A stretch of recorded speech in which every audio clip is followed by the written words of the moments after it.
Les USA, c'est vraiment un pays d'extrême. Ce n'est pas forcément que les States ont des choses que les autres pays n'ont pas, mais ils le font mieux que n'importe qui. Technologie, entertainment, injustice sociale, racisme. Eh oui, we're number one.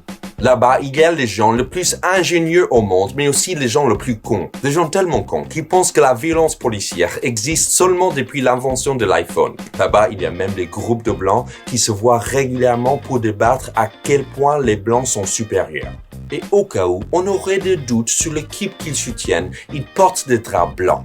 Alors sauf si tu étais dans une fusée de SpaceX depuis 15 jours, tu sais qu'il y a des émeutes dans chaque grande ville aux États-Unis, suite au meurtre de George Floyd par des policiers américains.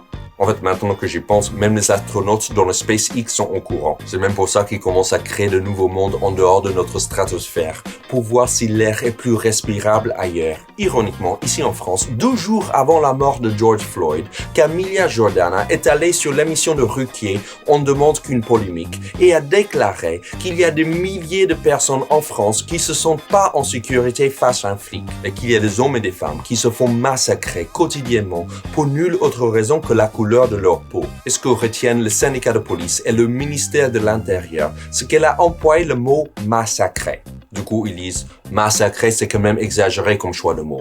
Contrôle aux faciès, harcèlement ou même meurtre, ok, mais on ne massacre pas. Pour eux, ce n'est pas la réalité, ni la télé-réalité, c'est carrément la science-fiction. Bah oui, la plupart des flics sont des bons flics. Du coup, elle est traitée comme une menteuse par le ministre de l'Intérieur et on lui demande au nom de la République de se taire. C'est très français comme réaction d'ailleurs, de pinailler sur les mots comme ça. C'est comme la fois j'ai demandé à un Parisien la direction pour aller à le Tour Eiffel. Il m'a répondu agacé, c'est la Tour Eiffel.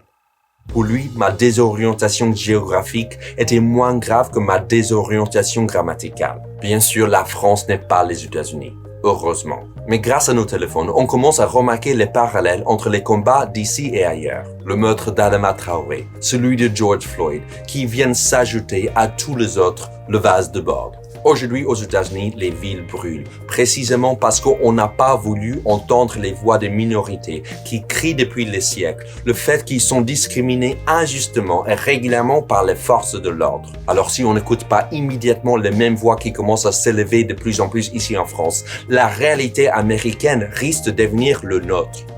Pardon, la nôtre.